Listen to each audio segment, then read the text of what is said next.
kasih, selamat hari Minggu dan selamat beribadah di hari Minggu biasa pada tanggal 27 September 2020. Dan tema ibadah kita kali ini adalah ibadah sebagai tanda kesetiaan. Kami undang jemaat untuk bangkit berdiri. Kita bersama-sama memasuki panggilan beribadah dengan menyanyikan pujian dari Kidung Jemaat nomor 13 bait yang pertama. Allah Bapa Tuhan.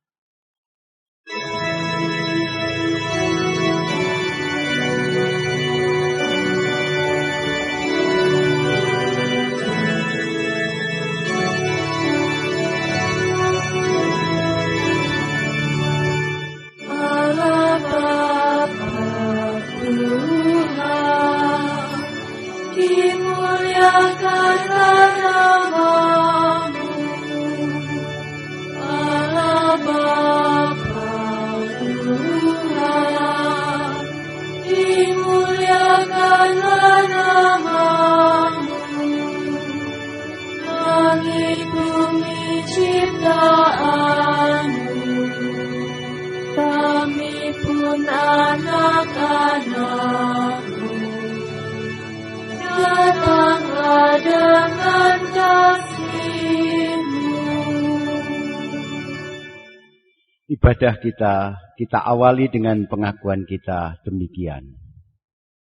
Tuhan yang menciptakan langit dan bumi adalah sumber pertolongan kami. Oleh karena itu terimalah salam rasuli. Kasih karunia dan damai sejahtera dari Allah Bapa kita dan Tuhan Yesus Kristus ada pada saudara sekalian. Amin. Kita ungkapkan rasa syukur dengan bait yang kedua dari Kidung Jemaat 13. Yesus Kristus Tuhan.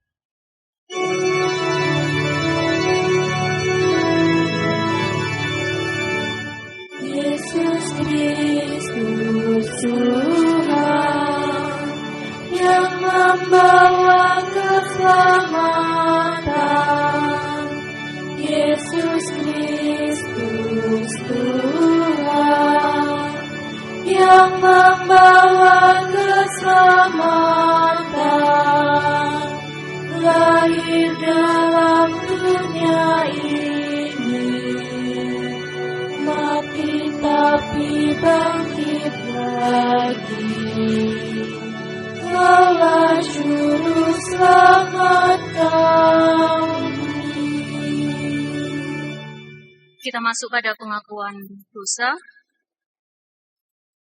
Pembacaan hukum kasih terambil dari Matius 22 ayat ke-37 sampai dengan 40.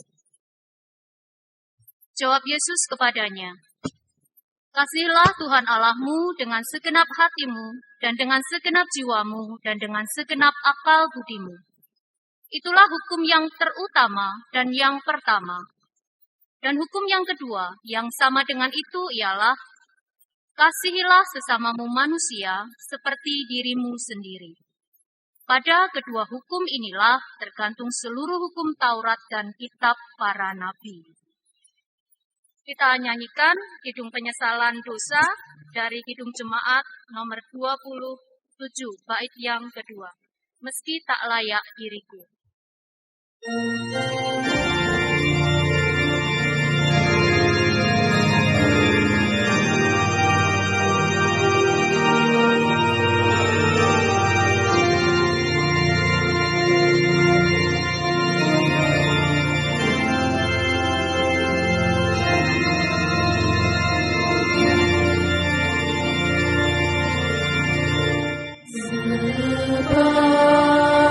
Sebagaimana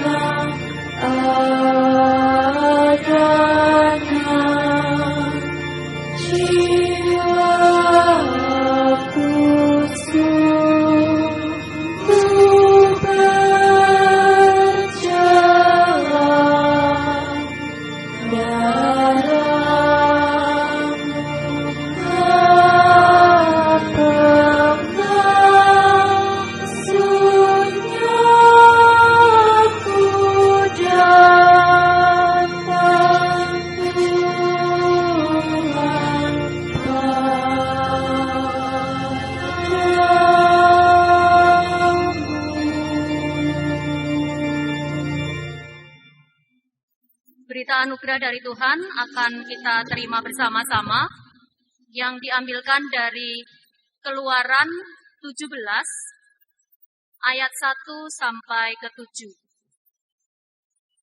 Di Masa dan di Meriba. Kemudian berangkatlah segenap jemaah Israel dari padang gurun Sin, berjalan dari tempat persinggahan ke tempat persinggahan sesuai dengan titah Tuhan. Lalu berkemahlah mereka di Rafidim, tetapi di sana tidak ada air untuk diminum bangsa itu. Jadi mulailah mereka itu bertengkar dengan Musa, kata mereka. Berikanlah air kepada kami, supaya kami dapat minum. Tetapi Musa berkata kepada mereka, mengapakah kamu bertengkar dengan aku? Mengapakah kamu mencobai Tuhan? Hauslah bangsa itu akan air di sana. Bersungut-sungutlah bangsa itu kepada Musa dan berkata, mengapa pula engkau memimpin kami keluar dari Mesir untuk membunuh kami, anak-anak kami, dan ternak kami dengan kehausan? Lalu berseru-serulah Musa kepada Tuhan, katanya, apakah yang akan kulakukan kepada bangsa ini? Sebentar lagi mereka akan melempari aku dengan batu. Berfirmanlah Tuhan kepada Musa, berjalanlah di depan bangsa itu dan bawalah beserta engkau beberapa orang dari antara para tua-tua Israel. Bawalah juga di tanganmu tongkatmu yang kau pakai memukul sungai Nil dan pergilah. Maka aku akan berdiri di sana di depanmu di atas gunung batu di Horeb. Haruslah kau pukul gunung batu itu, dan dari dalamnya akan keluar air, sehingga bangsa itu dapat minum. Demikianlah diperbuat Musa di depan mata tua-tua Israel. Dinamailah tempat itu Masa dan Meriba, oleh karena orang Israel telah bertengkar, dan oleh karena mereka telah mencobai Tuhan dengan mengatakan, adakah Tuhan di tengah-tengah kita atau tidak? Demikian berita anugerah dari Allah. Sementara itu kita juga akan menerima petunjuk hidup baru yang diambil dari Filipi, pasal yang kedua, ayat 1 sampai 13. Jadi karena dalam Kristus ada nasihat, ada penghiburan kasih, ada persekutuan roh, ada kasih mesra dan belas kasihan. Karena itu sempurnakanlah sukacitaku dengan ini. Hendaklah kamu sehati sepikir dalam satu kasih, satu jiwa, satu tujuan, dengan tidak mencari kepentingan sendiri atau puji-pujian yang sia-sia. Sebaliknya, hendaklah dengan rendah hati yang seorang menganggap yang lain lebih utama daripada dirinya sendiri. Dan janganlah tiap-tiap orang hanya memperhatikan kepentingannya sendiri, tetapi kepentingan orang lain juga. Hendaklah kamu dalam hidupmu bersama menaruh pikiran dan perasaan yang terdapat juga dalam Kristus Yesus, yang walaupun dalam rupa Allah, tidak menganggap kesetaraan dengan Allah itu sebagai milik yang harus dipertahankan, melainkan telah mengosongkan dirinya sendiri dan mengambil rupa seorang hamba dan menjadi sama dengan manusia. Dan dalam keadaan sebagai manusia, ia telah merendahkan dirinya dan taat sampai mati, bahkan sampai mati di kayu salib.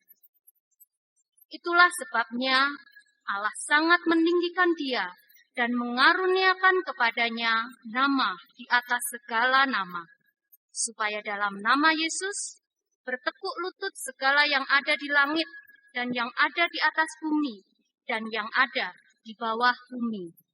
Dan segala lidah mengaku Yesus Kristus adalah Tuhan, bagi kemuliaan Allah Bapa. Hai saudara-saudaraku yang kekasih, kamu senantiasa taat. Karena itu, tetaplah kerjakan keselamatanmu dengan takut dan gentar, bukan saja seperti waktu aku masih hadir, tetapi terlebih pula sekarang, waktu aku tidak hadir. karena Allah lah yang mengerjakan di dalam kamu, baik kemauan maupun pekerjaan menurut kerelaannya.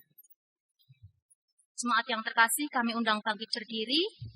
Kita akan menerima petunjuk hidup baru ini, menerima berita anugerah dengan menyatakan kesanggupan kita lewat pujian Kidung Jemaat nomor 60 bait yang pertama. Hai makhluk alam semesta.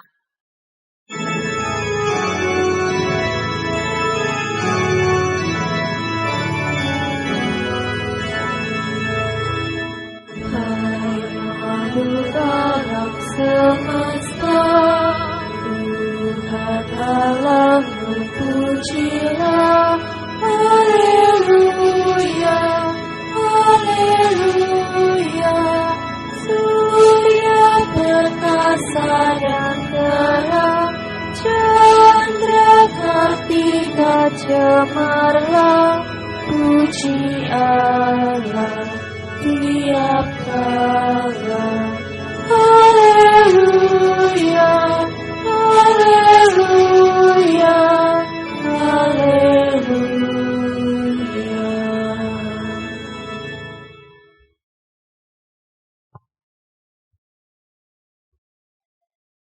Bapak sekalian yang terkasih di dalam Tuhan Yesus Kristus, kepada kita diberikan kesempatan untuk mempersembahkan kurban syukur kita kepada Tuhan, oleh karena berkat-Nya berlimpah untuk kita. Malah persembahan ini kita landasi dengan pembacaan firman Tuhan di dalam Mazmur pasal 78 ayat 1-4 dan dilanjutkan ayat yang ke-12 sampai 16. Demikian firman Tuhan.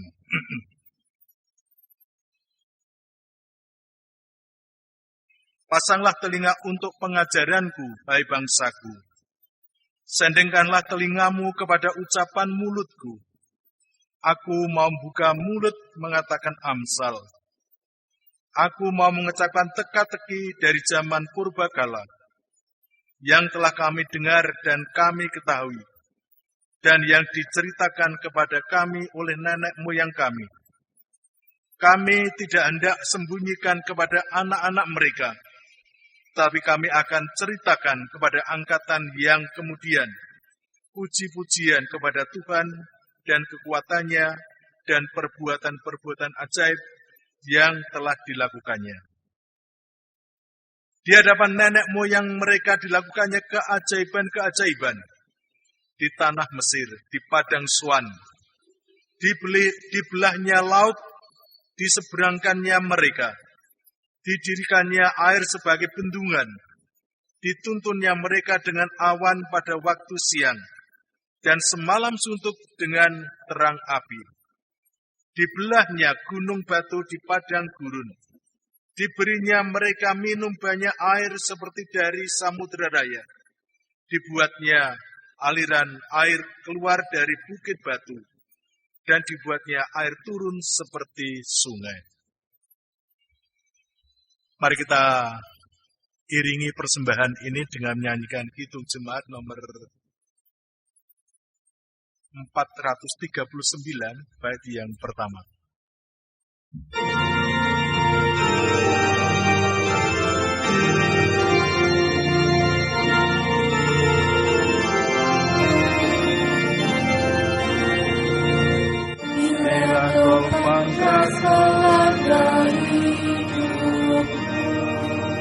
Bila putus asa dan letih lesu, berkat Tuhan satu-satu hitunglah, kau niscaya kagum oleh kasih-Nya.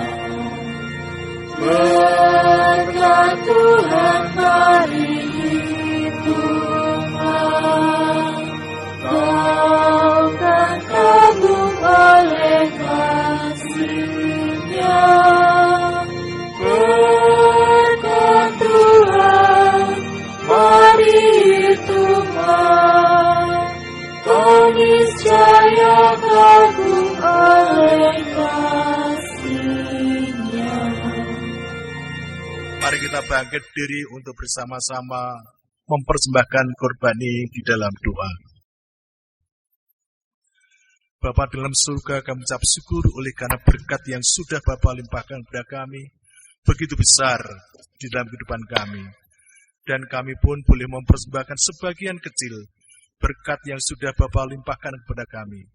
Meskipun hanya kecil, tapi kami akan percaya Engkau akan berkati dan akan menjadi besar untuk kelebaran kerajaan-Mu di dunia ini. Dan pakailah hamba-Mu yang akan mengelola persembahan ini, kiranya apa yang diputuskannya sesuai dengan kehendak-Mu. Bapa dalam surga, sebentar lagi kami akan mendengarkan firman yang kudus dan merasa-rasakannya, dan kami juga merenungkan firman-Mu ini. Kiranya Bapa berkati kami, agar semua ini boleh menjadi berkat bagi iman kami. Dan pakailah hamba-Mu, Bapak Pendeta Setia Utomo, yang akan mengantarkan firman-Mu ini, kiranya apa yang disampaikannya benar-benar adalah berkat Tuhan. Ampunkan dosa serta kami, doa dan permohonan kami menaikkan di dalam nama yang kudus Tuhan Yesus Kristus. Amin. Jemaat milik Tuhan Yesus Kristus, bacaan Injil kita terima melalui kesaksian Injil Matius pasal 21 ayat 23 sampai dengan 32. Injil Matius pasal 21 ayat 23 sampai dengan 32.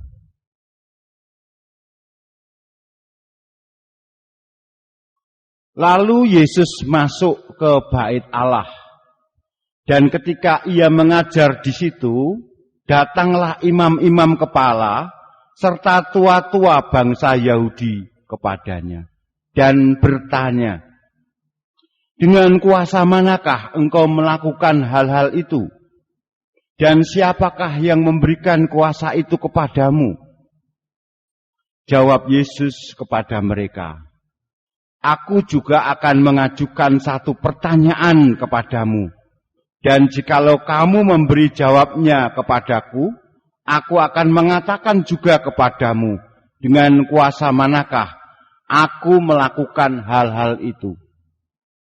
Dari manakah baptisan Yohanes? Dari surga atau dari manusia? Mereka memperbincangkannya di antara mereka dan berkata, jikalau kita katakan dari surga, ia akan berkata kepada kita, kalau begitu mengapakah kamu tidak percaya kepadanya? Tetapi jikalau kita katakan dari manusia, kita takut kepada orang banyak. Sebab semua orang menganggap Yohanes itu nabi. Lalu mereka menjawab Yesus, kami tidak tahu. Dan Yesus pun berkata kepada mereka, jika demikian, aku juga tidak mengatakan kepadamu dengan kuasa manakah aku melakukan hal-hal itu. Tetapi apakah pendapatmu tentang ini? Seorang mempunyai 2 anak laki-laki. Ia pergi kepada anak yang sulung dan berkata, anakku, pergi dan bekerjalah hari ini dalam kebun anggur. Jawab anak itu, baik Bapa. Tetapi ia tidak pergi. Lalu orang itu pergi kepada anak yang kedua dan berkata demikian juga. Dan anak itu menjawab, aku tidak mau. Tetapi kemudian ia menyesal lalu pergi juga. Siapakah di antara kedua orang itu yang melakukan kehendak ayahnya? Jawab mereka, yang terakhir, kata Yesus kepada mereka. Aku berkata kepadamu, sesungguhnya pemungut-pemungut cukai dan perempuan-perempuan sundal akan mendahului kamu masuk ke dalam kerajaan Allah. Sebab Yohanes datang untuk menunjukkan jalan kebenaran kepadamu, dan kamu tidak percaya kepadanya. Tetapi pemungut-pemungut cukai dan perempuan-perempuan sundal percaya kepadanya. Dan meskipun kamu melihatnya, tapi kemudian kamu tidak menyesal dan kamu tidak juga percaya kepadanya. Yang berbahagia ialah mereka yang mendengarkan firman Tuhan dan yang memelihara. Haleluya. Amin. Bapak, Ibu, saudara sekalian yang terkasih dalam Kristus Yesus, dari 4 bacaan kita menerima tema sebagaimana yang tertera dalam lembar liturgi, ibadah sebagai tanda kesetiaan. Kita pada saat ini disodori satu topik soal kesetiaan. Bapak Ibu yang terkasih dalam Kristus Yesus, dari 4 bacaan tadi, saya sangat terpikat pada kitab Keluaran pasal 17 ayat 7. Saya bacakan lagi Keluaran 17 ayat 7. Dinamailah tempat itu Masa dan Meriba, oleh karena orang Israel telah bertengkar, dan oleh karena mereka telah mencobai Tuhan dengan mengatakan, adakah Tuhan di tengah-tengah kita atau tidak? Bapak Ibu, ini adalah ayat yang berbicara secara langsung tentang kesetiaan. Orang Israel bertanya-tanya tentang kesetiaan Tuhan. Adakah Tuhan di tengah-tengah kita atau tidak? Bapak Ibu, itu dijawab dalam Mazmur kesetiaan. Allah membelah gunung dan kebutuhan orang Israel terjawab. Nah, kalau kita perhatikan soal kesetiaan Allah, pertanyaannya yang terpenting bukanlah apakah saudara percaya kepada Tuhan atau tidak. Bukan itu yang penting. Tetapi yang terpenting justru pertanyaan Tuhan macam apa yang saudara percayai. Jadi kalau dihadapkan dengan 2 pilihan, pertama pertanyaan saudara percaya pada Allah atau tidak. Ini pertanyaan yang penting, tapi masih kalah penting dengan pertanyaan Allah yang macam apa yang saudara imani. Nah, ini terkait dengan kesetiaan Allah. Karena apa?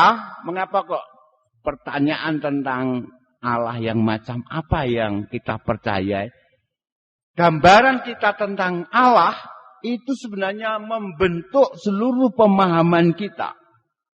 Bagaimana kita berelasi dengannya, bagaimana kita menggunakan kehendak bebas kita, bagaimana harapan-harapan itu kita miliki atau tidak, bagaimana masa depan itu tergambarkan dalam diri kita, bagaimana kita juga melihat adanya kemajemukan dalam kehidupan ini. Itu terkait dengan Allah macam apa yang kita percayai. Ada yang memiliki gambaran tentang Allah yang mendorong sikap keras pada orang yang berbeda. Atau ada Allah yang mendorong pada sikap kepasipan. Ya sudahlah, diam saja, manut saja, pasrah saja. Atau ada gambaran tentang Allah yang membuat kita memiliki pendekatan otoriter terhadap kelompok yang sangat berbeda dengan kita. Yang kita katakan itu sesat dan lain sebagainya. Jadi Bapak Ibu, perwujudan sikap agamawi seseorang, ekspresi agamawi seseorang itu dipengaruhi oleh gambaran tentang Allah yang dimiliki oleh seseorang itu. Jadi betapa pentingnya gambaran tentang Allah. Karena itu akan terekspresi dan menghasilkan berbagai macam wujud tindakan agama. Nah, dalam tradisi Alkitabiah, Bapak Ibu, nyata-nyata Tuhan itu dinyatakan sebagai Tuhan yang setia. Kalau kita lihat dalam Mazmur tadi, Tuhan itu selalu menyediakan jalan di saat kita menganggap tidak ada jalan lain. Ya. Tuhan itu akan selalu memberi energi untuk kita bisa bertumbuh, untuk kita bisa berkreatif terhadap permasalahan dan tahap kehidupan kita. Tuhan itu dapat menggerakkan kita dari suatu kebebasan, dari perbudakan menuju kemerdekaan. Dan Tuhan itu juga bisa mengubah atau menggerakkan ketakutan itu menuju cinta dan damai sejahtera. Itu kesaksian di dalam Alkitab. Jadi Tuhan itu memiliki daya kreatif untuk menyediakan jalan keluar. Nah, kalau gambaran Allah itu seperti itu, Allah yang setia pada umatnya, bagaimana dengan kita? Nah, semestinya kita juga harus menjadi mitranya yang setia pula. Apa artinya menjadi mitranya yang setia? Yaitu mengerti dan tanggap terhadap gambaran visi Tuhan. Kalau Tuhan itu menyediakan berbagai macam kemungkinan energi yang disediakan, yang bisa kita dapati atau kita raih. Tuhan itu selalu membuka pintu air untuk menyegarkan jiwa. Tuhan itu seperti pintu energi yang menyediakan energi ilahi. Jadi ini gambaran kita semua pada kesempatan ini diperluas. Tuhan itu setia, Tuhan itu memberikan air penyegaran, memberikan atau sebagai pintu energi, pintu kreativitas.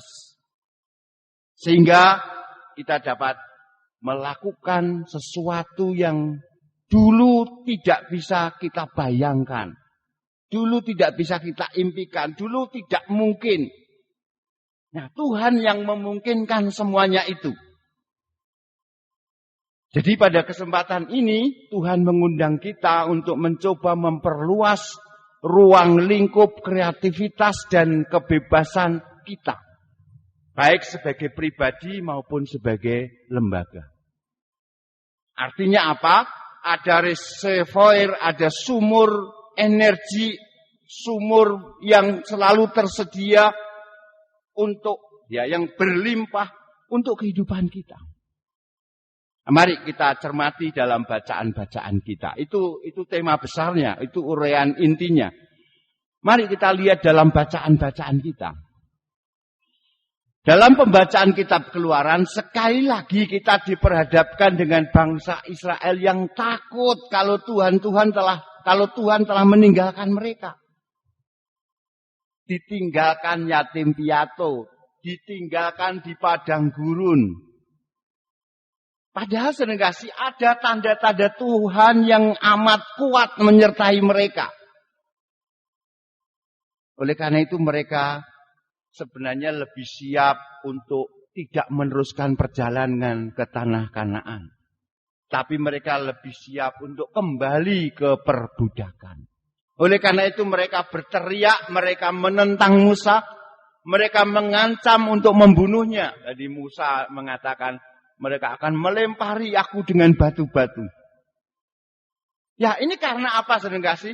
Karena orang Israel menganggap ada penundaan terhadap jawaban Tuhan atas permohonan mereka.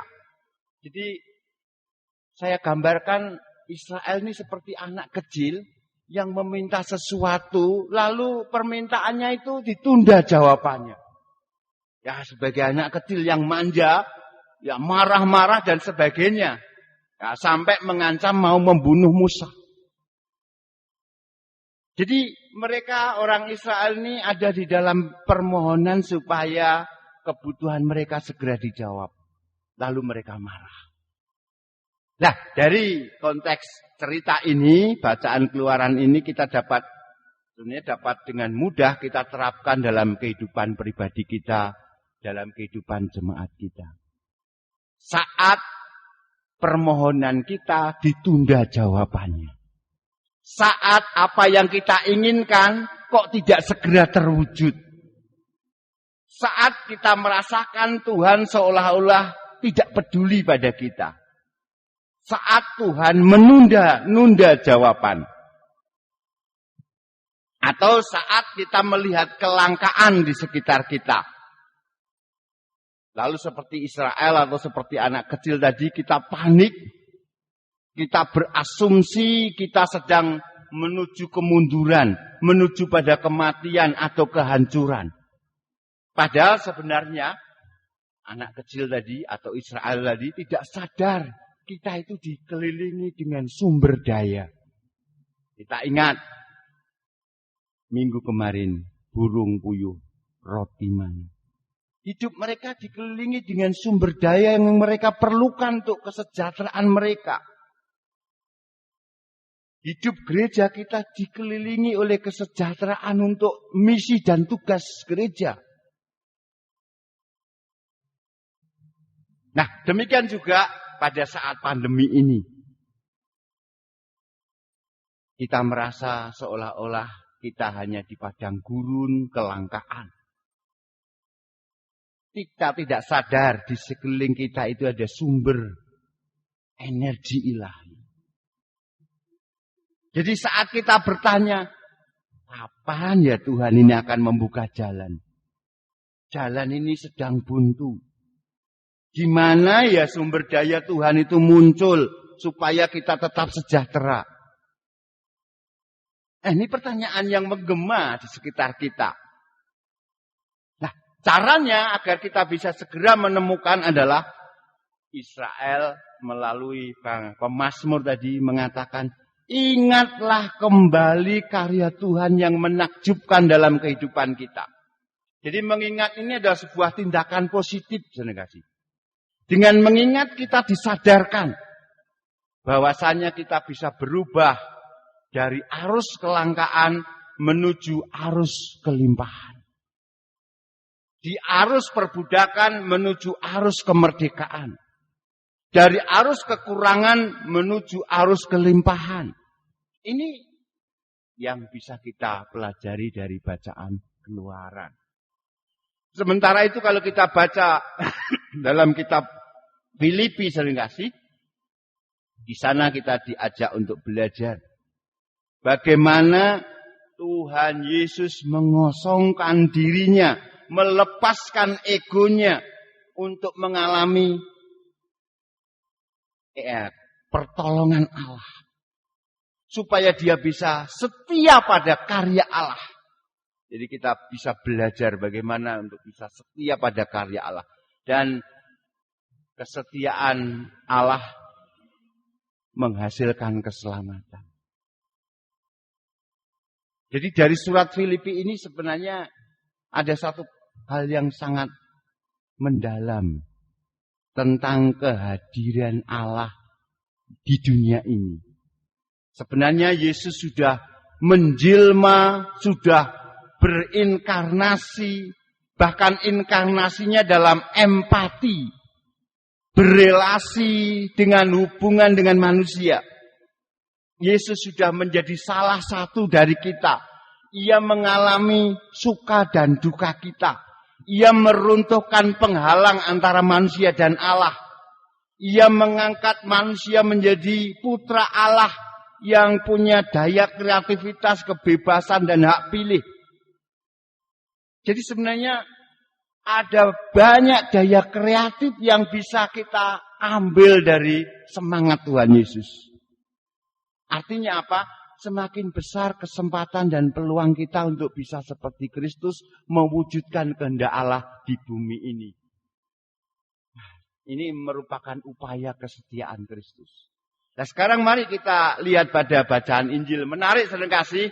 Tadi di awal bacaan Injil dikatakan yang menghadap Yesus itu adalah tokoh-tokoh penting. Orang-orang besar, pemuka-pemuka agama, pemuka-pemuka bangsa. Yang terhormat, tidak hanya terhormat secara duniawi, secara sosiologi tidak, tapi juga secara rohani. Dan mereka mempertanyakan tentang otoritas Yesus. Nah, melalui bacaan Injil Matius ini, kita seolah-olah diperhadapkan pada dua pilihan. Pilihan yang pertama, kita berpihak pada kebenaran teologis, artinya apa? Pendapat-pendapat rohani, ajaran-ajaran yang benar, atau kesetiaan. Artinya apa? Di satu sisi kita melihat ada pemuka-pemuka bangsa, pemuka-pemuka agama. Dan di satu sisi ada perempuan-perempuan sundal, ada pemungut-pemungut cukai. Oke, pemimpin-pemimpin agama ini, pemuka-pemuka, mereka boleh mengklaim keagamaan mereka, status sosial mereka, status politik mereka, status keagamaan mereka sebagai yang terutama. Tetapi di mata Tuhan Yesus justru perempuan-perempuan sundal, pemungut-pemungut juga inilah yang lebih setia. Di sini bukan berarti lalu Tuhan meremehkan perlunya status, perlunya kedudukan. Tidak. Tuhan bukan bermaksud untuk merendahkan yang pertama, tidak. Tetapi jangan sampai yang pertama ini justru membuat kita tidak bisa mengekspresikan kesetiaan yang bisa ditampilkan oleh yang kedua tadi. Tuhan Yesus memberikan gambaran. Ada seorang ayah yang memiliki dua anak. Anak yang pertama, anak sulung, diberi perintah pergi ke kebun. Dia secara formal mengatakan, ya, ini adalah gambaran yang pertama tadi. Iya. Tetapi tidak setia melakukan. Akhirnya mundur, tidak melakukan. Sebaliknya kepada anak yang kedua, ketika diminta, kamu pergi ke kebun anggur. Si anak kedua mengatakan, tidak. Jelas, ini adalah orang-orang pemberontak. Tetapi diceritakan Tuhan Yesus, dia lalu menyadari, menyesal, malu, dan akhirnya pergi. Nah, jadi sering kasih bacaan Injil hari ini, mendorong kita agar kita memakai pilihan bebas kita untuk mewujudkan kesetiaan kita.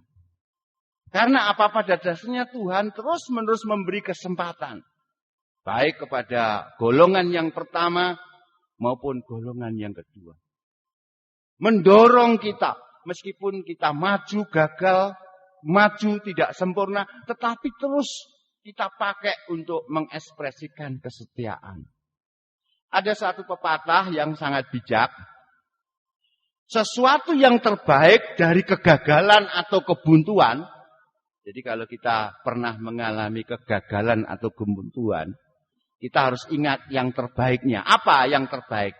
Yang terbaik dari kegagalan dan kebuntuan adalah itu dijadikan sebagai batu loncatan untuk perwujudan kemungkinan masa depan dengan sinergi daya manusiawi dan ilahi. Artinya apa? Kegagalan atau kebuntuan kita itu justru memungkinkan kita meraih masa depan dengan berharap pada daya kita disertai daya ilahi. Jadi kebuntuan dan kegagalan bukan masalah bagi kita. Pemungut cukai, orang perempuan sundal, mereka ternyata bisa menunjukkan kesetiaan. Jadi saat ini Bapak Ibu mungkin kita memiliki perasaan tidak sabar, seolah-olah jawaban dari Tuhan itu tidak segera kita terima. Saat ini di tengah kondisi ada banyak kekurangan, ada banyak kelemahan kita, ada prediksi resesi, ada prediksi kelangkaan dan sebagainya. Kita berhadapan dengan banyak orang cemas. Nah, mungkin di saat ini kita ditantang untuk menunjukkan kesetiaan, menemukan visi Tuhan. Di saat dalam posisi pandemi yang terbatas ini, mari kita menjadi mitra Tuhan yang bisa menyembuhkan dunia. Ingat, Kristus sudah melakukan itu. Kini giliran saudara dan saya untuk menunjukkan kesetiaan. Amin. Saat teduh untuk kita.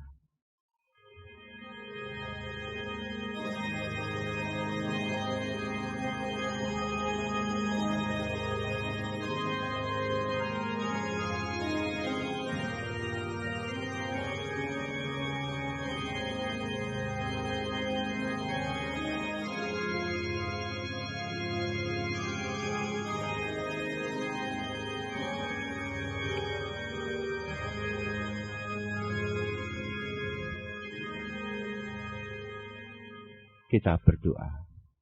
Bapa Surgawi, Engkau menemukan pada diri kami kekurangsetiaan. Sebagaimana yang kami sadari, kami penuh kegagalan, seperti hal yang dialami oleh bangsa Israel. Kami seringkali sebagai anak-anak kecil, anak-anak manja yang kurang menyadari ada berkat yang selalu tersedia bagi kami. Kami kurang sabar menghadapi jawaban-Mu ya Tuhan atas setiap permohonan kami. Pada kesempatan ibadah ini, Engkau mengajar kepada kami, agar kami terus mengupayakan kesetiaan, percaya akan Tuhan yang setia. Oleh karena itu ya Tuhan, kami serahkan kembali kehidupan kami. Kami serahkan kehidupan anak-anak cucu kami. Kami serahkan kehidupan berkeluarga kami. Biarlah keluarga kami terus dapat menemukan kesetiaan-Mu, menemukan berkat-berkat-Mu. Bapa, kami juga berdoa untuk kehidupan di tengah-tengah masyarakat dan bergereja kami. Kami mohon bimbingan, kami mohon tuntunan, kami mohon hikmat, kami mohon kekuatan untuk para pemimpin masyarakat dan gereja kami. Engkau berkati majelis kami, Engkau berkati komisi, Engkau berkati Bapak RT, Bapak RW. Sehingga ya Bapak, di dalam pergaulan konkret kami dapat merasakan kasih sayang pemeliharaan Tuhan. Secara khusus kami berdoa untuk saudara-saudara kami seiman yang sedang mengalami pergumulan. Saudara-saudara kami yang mengalami sakit penyakit. Saudara-saudara kami yang juga sedang menanti-nantikan dengan sabar jawaban permohonan mereka. Tuhan, Engkau berkati saudara-saudara kami ini, sehingga yang sedang mengupayakan pemulihan dapat segera mendapatkan pemulihan kesehatan. Saudara kami yang sedang dalam pergumulan yang hebat juga dapat menerima jalan keluar dari persoalan mereka.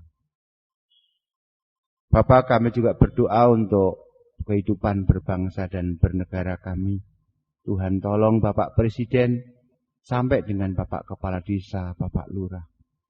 Sehingga ya Bapak, apa yang mereka kerjakan, apa yang mereka putuskan, apa yang menjadi kebijaksanaan mereka, sungguh untuk mendatangkan kebaikan bagi bangsa dan negara kami. Terlebih upaya dalam mengatasi pandemi ini. Tuhan berkati. Terima kasih Tuhan untuk kesempurnaan doa kami. Kami bersama-sama memanjatkan doa yang diajarkan oleh Juru Selamat kami. Bapa kami yang di surga, dikuduskanlah nama-Mu, datanglah kerajaan-Mu, jadilah kehendak-Mu di bumi seperti di surga. Berikanlah kami pada hari ini makanan kami yang secukupnya, dan ampunilah kami akan kesalahan kami, seperti kami juga mengampuni orang yang bersalah kepada kami. Dan janganlah hamba kami ke dalam pencobaan, tapi lepaskanlah kami daripada yang jahat. Karena Engkaulah yang mempunyai kerajaan dan kuasa dan kemuliaan sampai selama-lamanya. Amin. Kami undang untuk bangkit berdiri, kita respon dengan Kidung Jemaat 413. Tuhan pimpin anak-Mu.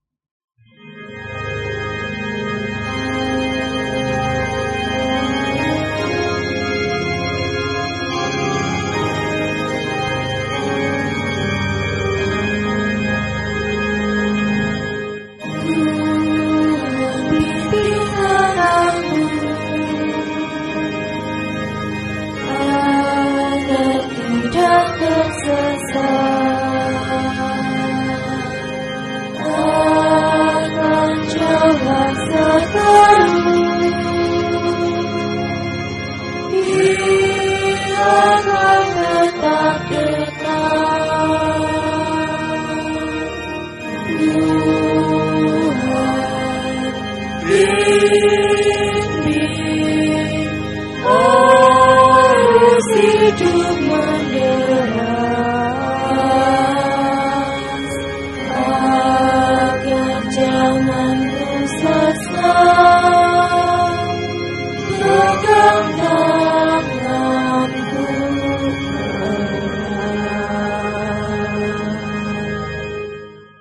Bapak Ibu yang terkasih dalam Tuhan Yesus Kristus, malah kita bangkit berdiri untuk bersama-sama memperbarui iman kita, dan kita akan mengucapkan bersama-sama pengakuan iman rasuli.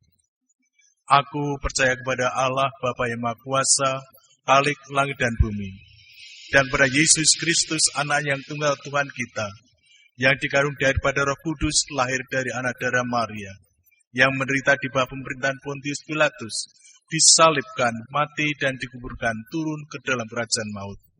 Pada yang ketiga bangkit pula dari antara orang mati, naik ke surga, duduk sebelah kanan Allah Bapa yang Maha Kuasa, dan kerajaan akan datang untuk menghakimi orang yang hidup dan yang mati. Aku percaya kepada Roh Kudus, Gereja yang kudus dan persekutuan orang kudus, pengampunan dosa dan kebangkitan orang mati. Amin. Jemaat milik Tuhan Yesus Kristus, Tuhan kita adalah Tuhan yang setia. Setia dengan berkat-Nya bagi kita yang setia. Oleh karena itu terimalah berkat-Nya. Kasih karunia Tuhan Yesus Kristus dan kasih Allah serta persekutuan Roh Kudus menyertai saudara sekalian. Amin. Kita nyanyikan nyanyian penutup dengan menggunakan bait yang kedua. Hanya di Kau sajalah.